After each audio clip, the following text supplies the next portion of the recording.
بسم اللہ الرحمن الرحیم۔ السلام علیکم۔ یہ کتاب آپ کے لیے کاشانۂ بصیرت کے یوٹیوب چینل کی جانب سے ریکارڈ کی جا رہی ہے۔ کتاب کا نام ہے مجالس المومنین۔ اب ہم کتاب کا پارٹ نمبر 37 پڑھیں گے۔ مجلس پنجم در ذکر اکابر علماء شیعہ کا بقیہ حصہ، صفحہ نمبر 655، جمیل بن دراج نخعی۔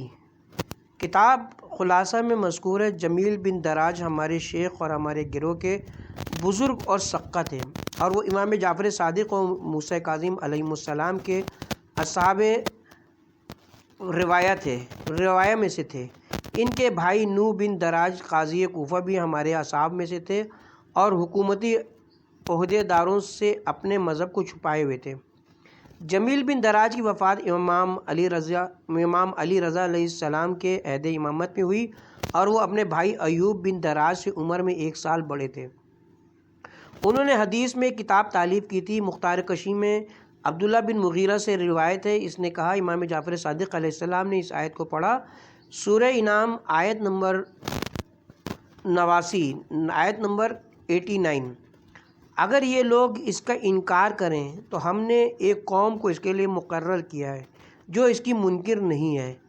یہ آیت پڑھ کر امام علیہ السلام نے ہماری طرف اشارہ کیا۔ اس وقت ہماری جماعت آپ کی خدمت میں موجود تھی، جن میں جمیل بن دراج کے علاوہ ہمارے اور اصحاب بھی تھے۔ ہم نے کہا، ہاں خدا کی قسم ہم آپ پر قربان جائیں، ہم اس کا انکار نہیں کریں گے۔ داؤد بن ضربی الخندفی۔ کتاب خلاصہ اور کتاب ابن داؤد میں مرقوم ہے۔ داؤد بن ضربی کے ہارون الرشید سے اچھے تعلقات تھے اور وہ امام جعفر صادق علیہ السلام کا معتقد تھا۔ مختار کشی میں داؤد بن رقی سے منقول ہے، اس نے کہا میں ایک دن امام جعفر صادق علیہ السلام کی خدمت میں حاضر ہوا اور ان سے دریافت کیا کہ وضو میں چہرے اور ہاتھوں کو کتنی مرتبہ دھونا چاہیے۔ امام علیہ السلام نے فرمایا، اللہ تعالیٰ نے 1 مرتبہ دھونا فرض کیا اور رسول خدا نے 1 مرتبہ کا اپنی طرف سے اضافہ فرمایا۔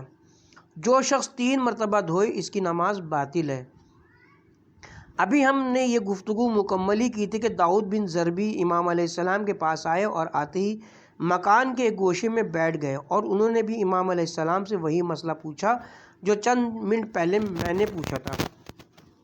امام جعفر صادق علیہ السلام نے فرمایا، 3 مرتبہ ہر عضو کو وضو میں دھونا چاہیے، اور جو بھی اس سے کم دھوئے اس کی نماز باطل ہے۔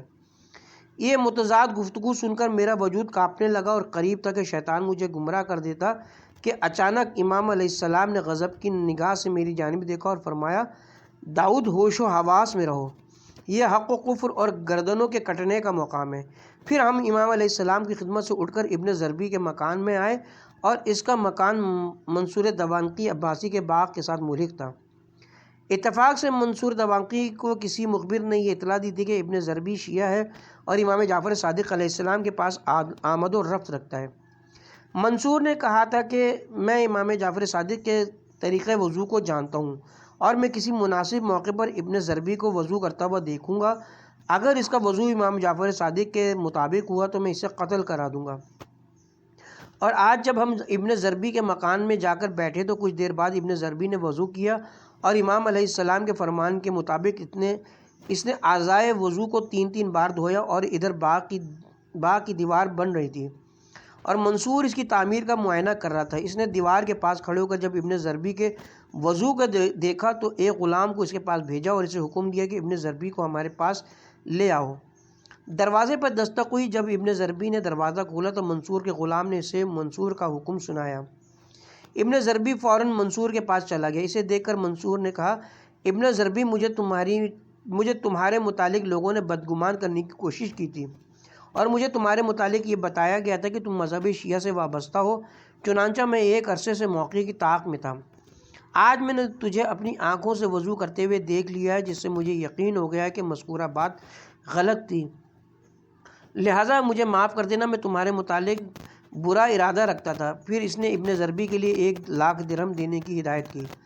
داؤد رقی بیان کرتے ہیں، اس واقعے کے بعد میں اور داؤد بن ضربی امام جعفر صادق علیہ السلام کی خدمت میں حاضر ہوئے۔ داؤد بن ضربی نے کہا، مولا آپ نے اس دنیا میں ہمارے خون کی حفاظت کی ہے، اسی طرح سے ہمیں آپ کی برکت کی وجہ سے امید ہے کہ ہم آخرت میں بھی جنت میں جائیں گے۔ امام جعفر صادق علیہ السلام نے فرمایا اللہ تعالیٰ تجھے اور تیرے تمام بھائیوں کو جنت میں جگہ عطا کر چکا ہے۔ اس کے بعد آپ نے اسے فرمایا اب اپنا اور دردی کا کو بھی سنا، اب اپنا قصہ دردی کو بھی سنا تاکہ اس کا اضطراب ختم ہو جائے۔ پھر آپ نے داؤد بن ضربی سے فرمایا خطرہ دور ہو چکا ہے، آئندہ اعضائے وضو کو 2 بار دھونا، اور اگر تم نے اس سے زیادہ دھویا تو تمہاری نماز باطل ہوگی۔ مختار کشی میں داؤد بن ضربی کی زبانی منقول ہے، میں امام موسیٰ کاظم علیہ السلام کی خدمت میں کچھ مال لے کر گیا، امام علیہ السلام نے اس میں سے کچھ لے لیا اور باقی میرے پاس رہنے دیا۔ میں نے عرض کی مولا میں یہ سارا مال آپ کے لیے لایا ہوں۔ امام علیہ السلام نے فرمایا اسے سنبھال کر رکھو، اس کا مالک عنقریب اسے تجھ سے طلب کرے گا۔ امام موسیٰ کاظم علیہ السلام کی وفات کے بعد امام علی رضا علیہ السلام نے اپنے ایک قاصد کو میرے پاس روانہ کیا اور مجھ سے مذکورہ مال لے لیا۔ حماد بن عیسیٰ جہنی الکوفی البصری، خلاصہ اور کتاب ابن داؤد میں مذکور ہے۔ حماد بن عیسیٰ روایت حدیث میں بڑے محتاط تھے اور اسی وجہ سے انہوں نے امام جعفر صادق علیہ السلام کی صرف 20 احادیث نقل کی، اور ان سے امام موسیٰ کاظم و علی رضا علیہ السلام کی کوئی حدیث منقول نہیں ہے۔ مختار کشی میں ان سے منقول ہے میں حماد بن عیسیٰ اور عباد بن وہاب بصری امام جعفر صادق علیہ السلام سے احادیث سنا کرتے تھے۔ عباد نے 200 احادیث کو حفظ کیا اور لوگوں تک انہیں پہنچایا، جبکہ میں نے 70 احادیث کو یاد کیا اور ان میں سے بھی اکثر احادیث کی عبارت میں مجھ سے کہیں نہ کہیں کمی بیشی ہو جاتی تھی، اسی لیے میں نے صرف ان 20 احادیث پر قناعت کی جن کے الفاظ میں مجھے کوئی شک نہیں ہے۔ حماد بن عیسیٰ نے بیان کیا میں نے امام موسیٰ کاظم علیہ السلام سے درخواست کی کہ وہ میرے لیے دعا فرمائے کہ اللہ تعالیٰ مجھے بیوی، بچے، رزق، روزی اور ہر سال حج بیت اللہ کی سعادت عطا فرمائے۔ امام علیہ السلام نے دعا مانگی پروردگار محمد و آل محمد پر درود بھیج اور اسے گھر، بیوی، بچے اور خادم عطا فرما اور اسے 50 سال تک حج کی سعادت نصیب فرما۔ اللہ تعالیٰ نے امام علیہ السلام کی اس دعا کو میرے حق میں قبول کیا اور 50 کے لفظ سے میں نے اندازہ لگا لیا کہ اس سے زیادہ بار مجھے حج نصیب نہ ہوگا۔ جب میں نے 48 حج کر لیے تو اللہ نے مجھے بیوی، بچے، مکان اور خادم سے نوازا۔ مروی ہے کہ حماد نے 50 حج کیے اور پھر 51ویں حج کے لیے گھر سے روانہ ہوئے اور وادی قنات میں احرام کے لیے غسل کر رہے تھے کہ سیلابی پانی کا ایک ریلا آیا جس میں وہ ڈوب گئے۔ اس وقت ان کی عمر 70 برس کی تھی اور ان کی وفات سن 209 ہجری میں واقع ہوئی۔ کتاب کشی میں مرقوم ہے گروہ امامیہ کا حماد کی جملہ روایات کی صحت پر اجماع ہے اور تمام علماء ان کی فقہ کے قائل ہیں۔ انہوں نے ایک کتاب حدیث اور ایک کتاب مسئلہ توحید پر تالیف کی تھی۔ حمزۃ الطیار، ان کی کنیت ابو عمارہ تھی۔ شیخ ابو عمر کشی نے اپنے اسناد سے حشام بن حکم سے روایت کی کہ امام جعفر صادق علیہ السلام نے ان کی وفات کے بعد ان کے لیے رحمت طلب فرمائی اور ان کے لیے تر و تازگی اور خوشی کی دعا کی تھی اور فرمایا تھا اس پر خدا رحم کرے اور اسے تر و تازگی اور خوشی عطا فرمائے، اور وہ ہمارے دفاع کے لیے بڑا جھگڑنے والا تھا۔ مختار کشی میں طیار سے منقول ہے کہ میں نے امام جعفر صادق علیہ السلام کی خدمت میں عرض کی میں نے سنا ہے آپ مخالفین سے ہمارے مناظر اور مباحثے کو پسند نہیں کرتے۔ امام علیہ السلام نے فرمایا تجھ جیسے افراد کا مخالفین سے مناظرہ ہو تو ہم اسے پسند کرتے ہیں، کیونکہ اگر ہمارے مخالف تجھ پر جال پھینکیں گے تو تو پرواز کر سکے گا، اور جو ایسا نہ ہو تو ہمیں اس کا مناظرہ پسند نہیں ہے۔ خلاصہ میں امام جعفر صادق علیہ السلام کا یہ فرمان مرقوم ہے۔ امام محمد باقر علیہ السلام طیار کے وجود پر فخر و مباحت کیا کرتے تھے۔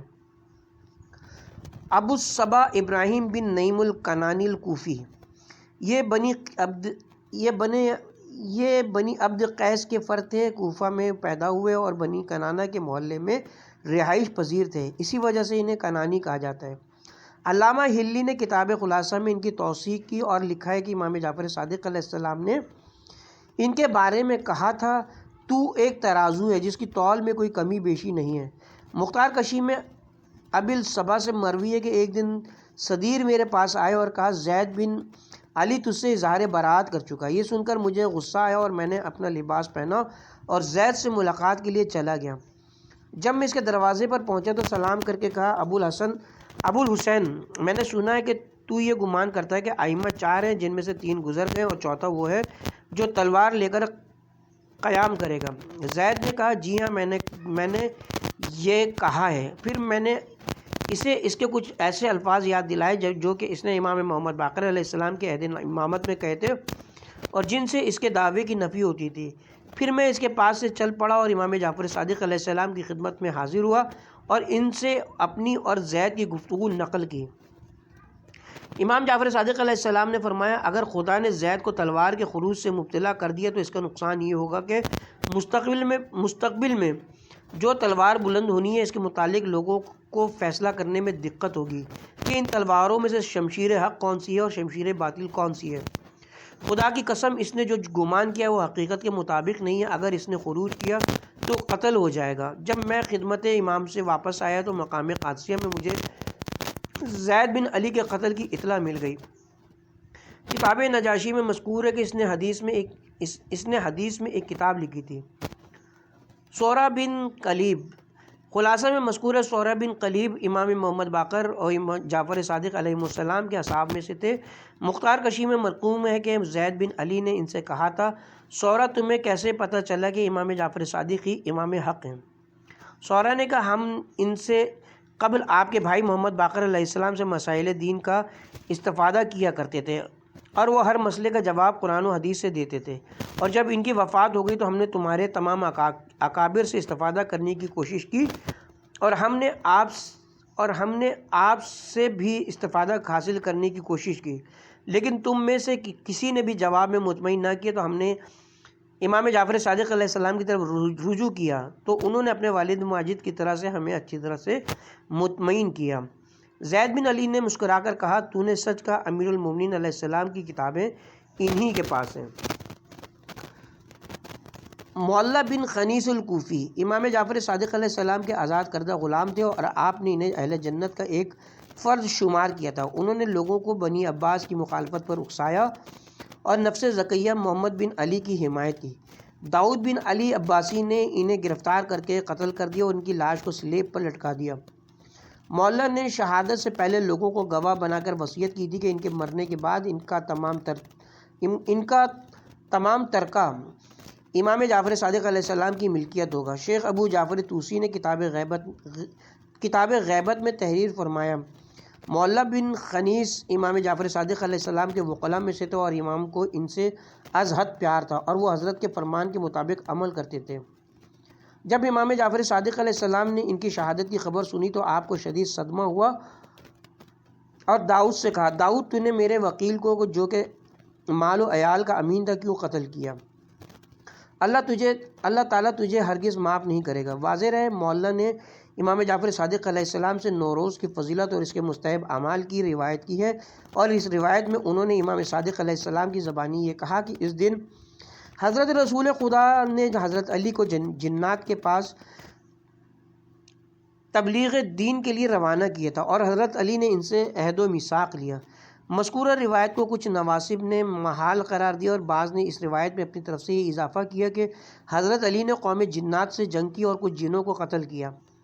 پھر اس روایت کو طعن و تشنع کا نشانہ بنایا اور اس روایت کو مذہب امامیہ کی تہذیب کا ذریعہ بنایا اور کہا کہ یہ محالات میں سے ہے۔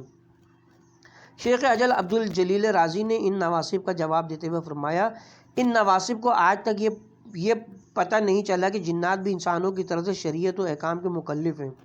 اس کے لیے نواسب کو چاہیے کہ قرآن مجید سے سورہ رحمان کی آیت نمبر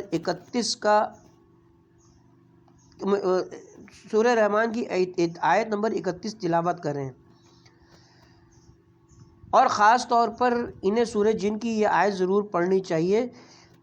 پیغمبر آپ کہہ دیجئے کہ میری طرف سے یہ وحی کی گئی کہ جنوں کی ایک جماعت نے کان لگا کر قرآن کو سنا تو کہنے لگے کہ ہم نے ایک بڑا عجیب قرآن سنا ہے جو نیکی کی ہدایت کرتا ہے، تو ہم اس پر ایمان لے آئے ہیں۔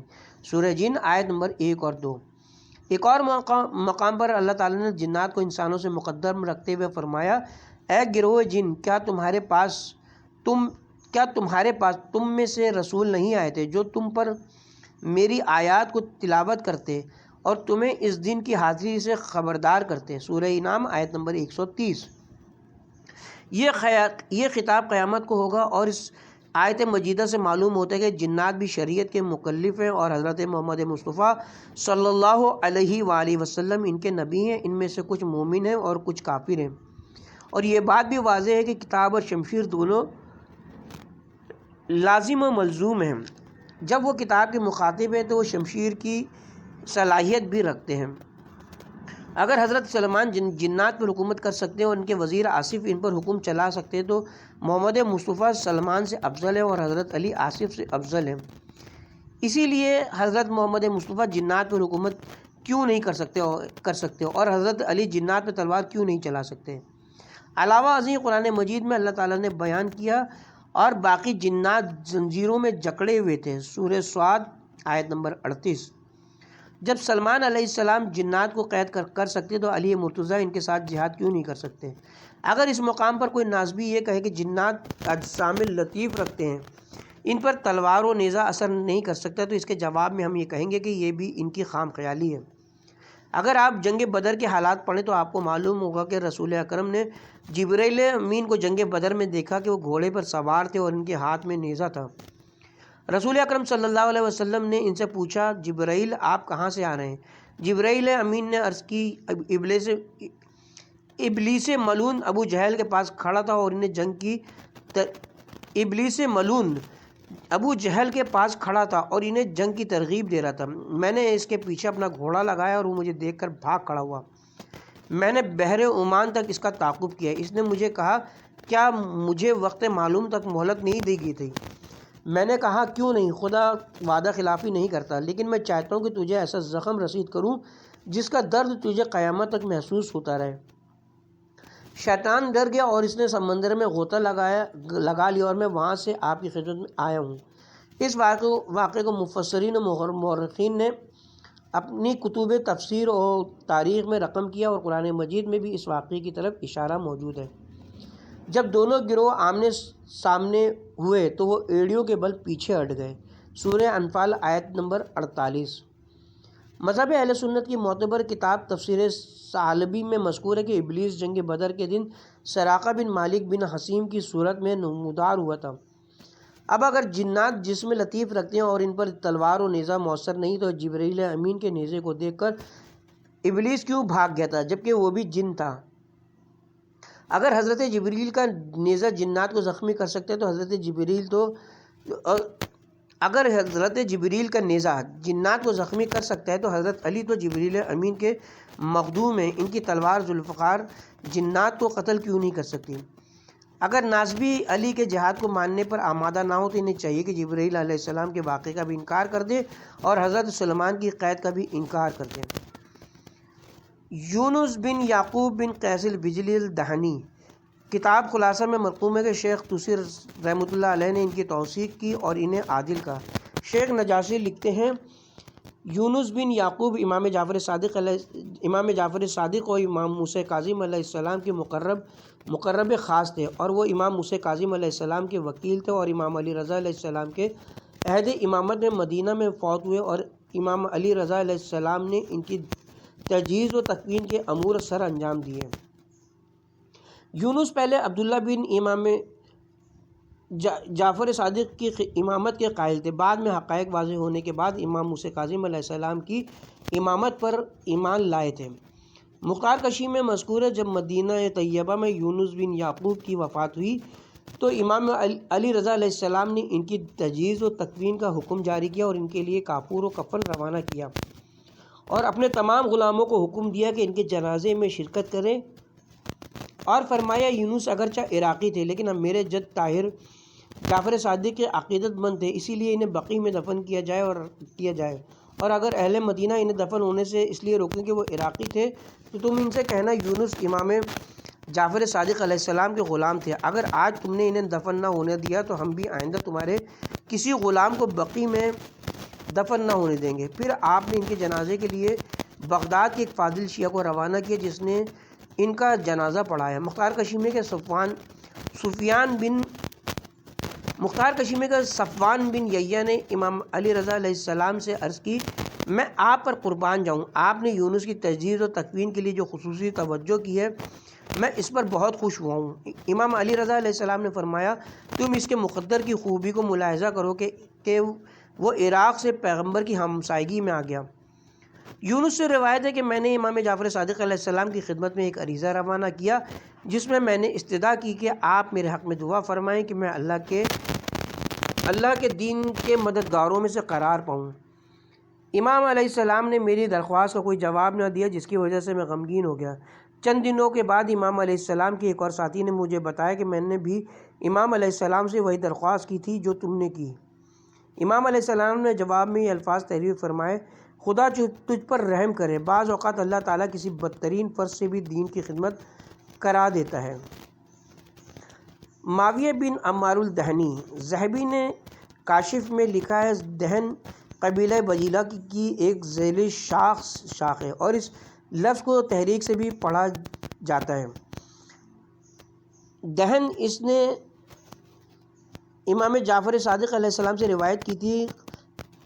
قطنیبہ نے کہا کہ وہ سقہ ہے اور ابو حاتم نے کہا کہ اس کی حدیث صحیح نہیں ہے۔ کتاب خلاصہ میں مذکور ہے معاویہ بن عمار بن ابی معاویہ جناب بن عبداللہ کوفی تھے اور بنی دہن کے اہم پیمان تھے۔ بنی دہن قبیلہ بجیلہ کی ایک شاخ ہے اور وہ ہمارے اصحاب میں ممتاز شخصیت کے حامل تھے۔ آپ کبیر الشان عظیم المنزلت تھے، آپ سقہ تھے، آپ کے والد اہل سنت میں بود و باش رکھتے تھے۔ معاویہ بن عمار نے امام جعفر صادق اور امام موسیٰ کاظم علیہ السلام سے روایت کی تھی۔ شیخ ابو عمرو کشی کا قول ہے، معاویہ نے 175 برس عمر پائی تھی اور ان کی وفات بھی سن 175 ہجری میں واقع ہوئی۔ شیخ ابو جعفر طوسی اور شیخ ابو الحسین نجاشی نے فرمایا، اسحاق بن عمار امام جعفر اور امام موسیٰ کاظم علیہ السلام کے راویوں میں سے تھے، اگرچہ وہ افتحاء سے تھے مگر ہمارے سقہ اصحاب میں سے تھے۔ شیخ نجاشی رقم تراز ہے، اسحاق اور ان کے بھائی یونس و یوسف، قیس و اسماعیل کا تعلق شیعوں کے مشہور گھرانے سے تھا اور ان کے بھتیجے علی بن اسماعیل اور بشیر بن اسماعیل مشہور راویان حدیث تھے۔ مختار کشی میں اسحاق سے منقول ہے، میں امام جعفر صادق علیہ السلام کی خدمت میں بیٹھا تھا کہ ایک شیعہ آپ کی محفل میں حاضر ہوا ہے۔ اسے دیکھ کر آپ نے فرمایا، بندہ خدا تجدید توبہ کر لے، تیری زندگی 1 ماہ سے بھی کم رہ گئی۔ جب میں نے امام علیہ السلام کی یہ الفاظ سنے تو میں نے دل میں کہا، تو کیا امام لوگوں کی موت کے وقت کو بھی جانتا ہے؟ امام علیہ السلام نے میرے دل کی بات جان لی اور فرمایا، اسحاق تو اس میں شک کر رہا ہے، جبکہ رشید ہجری ہمارا کمزور سا شیعہ تھا اور وہ علم منایا کا عالم تھا۔ امام کو شیخ ہجری سے تو زیادہ عالم ہونا چاہیے۔ اگر اب بھی تجھے شک ہے تو میں اپنے متعلق بھی تجھ سے سن لیں۔ تیری عمر کے صرف 2 سال باقی ہیں اور عنقریب افلاس و پریشانی تجھے اور تیرے اہل خانہ کو لاحق ہونے والی ہے۔ مختار کشی میں اسحاق سے منقول ہے، جب میرے پاس دولت کی فراوانی ہوئی تو میں نے اپنے دروازے پر ایک دربان کھڑا کر دیا اور اس سے کہا، غریب و مفلس شیعوں کو ہمارے گھر میں داخل نہ ہونے دینا۔ پھر اسی سال میں حج کے لیے مکہ گیا اور امام جعفر صادق علیہ السلام کی خدمت میں حاضر ہوا اور میں نے مولا کو سلام کیا۔ امام علیہ السلام نے بڑی بے توجہی کا مظاہرہ کیا۔ میں نے عرض کیا، مولا کیا وجہ ہے کہ آپ کی طرف سے پرانا التفات مجھے دکھائی نہیں دیتا؟ امام علیہ السلام نے فرمایا، تو کب مومن کے ساتھ پرانا التفات سے پیش آتا ہے؟ تو کب مومنین کے ساتھ پرانے التفات سے پیش آ رہا ہے؟ میں نے عرض کی، مولا میں آپ پر قربان جاؤں، میں ان کے حق اور ان کے دین کی حقانیت کو بخوبی جانتا ہوں، لیکن میں انفاق کی شہرت اور ان کے ہجوم سے خوفزدہ ہوں۔ امام علیہ السلام نے فرمایا، کیا تجھے علم نہیں کہ جب 2 مومن ایک دوسرے سے مصافحہ کرتے ہیں تو اللہ تعالیٰ 100 رحمتیں نازل کرتا ہے، جس میں 99 رحمتیں اس کے حصے میں آ جاتی ہیں جس میں گرم جوشی زیادہ ہو، اور جب 2 مومن ایک دوسرے سے گلے ملتے ہیں تو اللہ کی رحمتیں انہیں گھیر لیتی ہیں، اور جب خدا کے لیے ایک دوسرے کا منہ چومتے ہیں تو عالم بالا سے ایک ندا بلند ہوتی ہے کہ تمہارے گناہ بخش دیے گئے ہیں، اور جب وہ راز دل بیان کرنے کے لیے ایک دوسرے کے ساتھ بیٹھتے ہیں تو ملائکہ اعظام اور کاتبان کرام ایک دوسرے سے کہتے ہیں کہ آؤ ہم ان سے دور ہو جائیں۔ ممکن ہے وہ ایک دوسرے کو اپنے اپنے درد دل اور راز سے آگاہ کرنا چاہیں، اور ممکن ہے کہ اللہ تعالیٰ ان کے رازوں سے واقف ہونے کو ہمارے لیے پسند نہ کرتا ہو۔ جب امام علیہ السلام نے یہ جملے ارشاد فرمائے تو میں نے کہا مولا بھلا یہ کیسے ہو سکتا ہے کہ دو شخص گفتگو کر کے ایک دوسرے سے جدا ہو جائیں اور کرامن کاتبین کو ان کی گفتگو کا پتہ ہی نہ چلے اور وہ اس گفتگو کو تحریر بھی نہ کریں، جبکہ اللہ تعالیٰ کا فرمان ہے اور وہ کوئی بات منہ سے نہیں نکالتا ہے مگر یہ کہ ایک نگہبان اس کے پاس موجود رہتا ہے۔ سورہ قاف آیت نمبر 18۔ میری یہ بات سن کر امام علیہ السلام نے کچھ وقت کے لیے سر کو جھکایا، اور جب انہوں نے سر بلند کیے تو آپ کی آنکھوں سے آنسو ٹپک رہے تھے، اور فرمایا اسحاق آخر کیا فرق پڑتا ہے اگر کرامن کاتبین دو مومن بھائیوں کی گفتگو کو نہ سنیں اور نہ لکھیں، جبکہ اللہ تعالیٰ جو کہ دلوں کے راز جاننے والا ہے وہ اس گفتگو کو سن رہا ہو۔ اسحاق خدا سے یوں ڈر جیسا کہ تو اسے دیکھ رہا ہو، اور اگر تجھے یہ مقام نصیب نہ ہو تو کم از کم یہ یقین رکھ کہ وہ تجھے دیکھ رہا ہے۔ اگر تجھے یہ یقین بھی حاصل نہ ہو تو پھر کافر بن جائے گا، اور پھر جب تجھے یہ یقین ہو کہ خدا دیکھ رہا ہے اس کے باوجود بھی تو اس کی نافرمانی کرے تو نے ایسے تمام دیکھنے والوں سے پس کر ہی تصور کیا ہے۔ شیخ نجاشی نے فرمایا اسحاق نے نوادر حدیث میں کتاب لکھی تھی۔ عبداللہ بن سنان بن طریف کندی۔ خلاصہ اور کتاب نجاشی میں مذکور طریف بنی ہاشم کا غلام تھا، اور بعض مورخین کہتے ہیں کہ وہ بنی طالب کا غلام تھا، اور بعض حضرات کہتے ہیں کہ وہ بنی عباس کا غلام تھا، اور منصور مہدی ہادی اور رشید کا خازن تھا، اور وہ ہمارے بزرگ سقہ افراد میں سے ہے اور امام جعفر صادق علیہ السلام کے راویوں میں سے تھا۔ بعض محدثین کہتے ہیں اس نے امام موسیٰ کاظم سے بھی روایت کی تھی، لیکن اس کا ہمیں کہیں ثبوت نہیں ملا۔ مختار کشی میں عبداللہ سے منقول ہے کہ میں ایک دن اپنے والد کے ہمراہ امام جعفر صادق علیہ السلام کی خدمت میں حاضر ہوا تو آپ نے مجھ سے فرمایا اپنے والد کی خدمت کر، پیرانہ سالی تیرے والد کی بزرگی میں اضافہ کر رہی ہے۔ عمر بن یزید سے مروی ہے کہ میں امام جعفر صادق علیہ السلام کی خدمت میں موجود تھا، آپ نے اس مجلس میں عبداللہ بن سنان کو یاد کیا اور فرمایا وہ کافی بوڑھا ہو چکا ہے۔ میں نے عبداللہ کی ایک کتاب دیکھی ہے جس میں احکام نماز کا بیان ہے، اور وہ کتاب عمل یوم و لیل کے نام سے مشہور ہے، اور اس کے علاوہ اس نے ایک بڑی کتاب بھی احکام نماز کے لیے کے موضوع پہ تالیف کی تھی۔ علاوہ سے اس نے ایک اور کتاب حلال و حرام کے عنوان پر بھی لکھی تھی۔ ابو بکر الحرزمی۔ مختار کشی میں بکار بن ابی بکر سے مروی ہے کہ میرے والد ابو بکر اور میرے چچا علقمہ کو معلوم ہوا کہ زید بن علی کوفے میں رہ کر یہ تعلیمات دے رہے ہیں کہ امام وہ نہیں جو خاموش ہو کر گھر میں بیٹھا رہے، بلکہ امام وہ ہے جو تلوار لے کر ظلم و جبر کا مقابلہ کرے۔ یہ سن کر میرے والد اور چچا اس کے پاس گئے، اور میرے والد کچھ زیادہ ہی دلیر تھے۔ انہوں نے زید بن علی سے کہا ابو الحسین مجھے یہ بتاؤ کہ حضرت امیر المومنین علیہ السلام جب تک برسر اقتدار نہیں آئے تھے اور انہوں نے گھر میں ایک طویل عرصے تک گوشہ نشینی اختیار کی ہوئی تھی تو اس وقت وہ امام تھے یا نہیں تھے، اور کیا ان کی امامت کا صرف وہی عرصہ ہی ہے جب انہوں نے تلوار اٹھائی اور مخالفین سے جہاد کیا؟ سوال جاندار تھا۔ زید بن علی سے کوئی جواب بننا پڑا، خاموش ہو کر بیٹھا رہا۔ میرے والد نے 3 بار اسی سوال کو دہرایا لیکن ادھر سے کوئی جواب نہ ملا۔ پھر میرے والد نے تاکید حجت کی غرض سے کہا اگر حضرت علی گوشہ نشینی اور خاموشی کے باوجود بھی امام تھے تو ان کے بعد بھی گوشہ نشین شخص امام ہو سکتا ہے، اور عجیب بات یہ ہے کہ تو خود روپوش ہو کر اور مخفی رہ کر بھی امامت کا دعویٰ کر سکتا ہے، تو تیرے